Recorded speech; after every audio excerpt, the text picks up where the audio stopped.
Israeli বিমান হামলায় ধ্বংসস্তূপের নিচে চাপা পড়েছিলেন। নড়াচড়া করার সামর্থ্য ছিল না। সেখানেই কেটে যায় ৩ ঘন্টা। ওই অবস্থাতেই আদায় করেন ফজরের নামাজ। মৃত্যুর মুখ থেকে ফিরে আসার সেই অভিজ্ঞতা গণমাধ্যমে তুলে ধরেছেন ইরানের সর্বোচ্চ ধর্মীয় নেতার শীর্ষ উপদেষ্টা আলী শামখানি।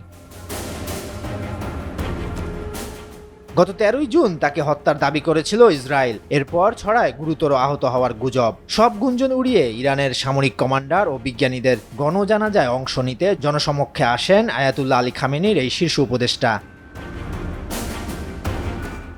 ইরানের রাষ্ট্রীয় টেলিভিশন IRIB-কে এক সাক্ষাৎকার দেন আলী শামখানি। সেখানে বর্ণনা দিয়েছেন কিভাবে তিনি মৃত্যুর মুখ থেকে বেঁচে ফিরেছেন। শামখানি ইরানের শীর্ষ কর্মকর্তাদের একজন। তিনি জানান, ওই বাড়িতে জ্যেষ্ঠ সামরিক কমান্ডার, বিজ্ঞানী ও রাজনৈতিক ব্যক্তিত্বদের সঙ্গে তাকেও লক্ষ্যবস্তু করা হয়েছিল। পুরোপুরি গুড়িয়ে দেওয়া হয় তার বাড়ি। শামখানির দাবি, নেহাত ভাগ্যের জোরেই বেঁচে ফিরেছেন তিনি। তিনি আরও জানান, হামলার সময় প্রথমে ভূমিকম্প মনে হলেও পরে বুঝতে পারেন তিনি হামলার শিকার হয়েছেন।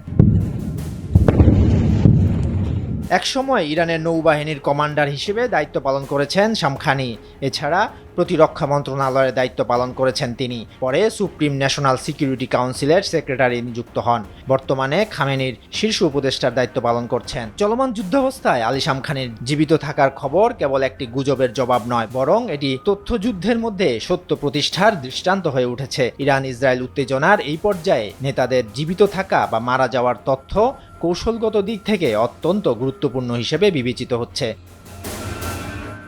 শরীয়তুল্লাহ, বৈশাখী সংবাদ।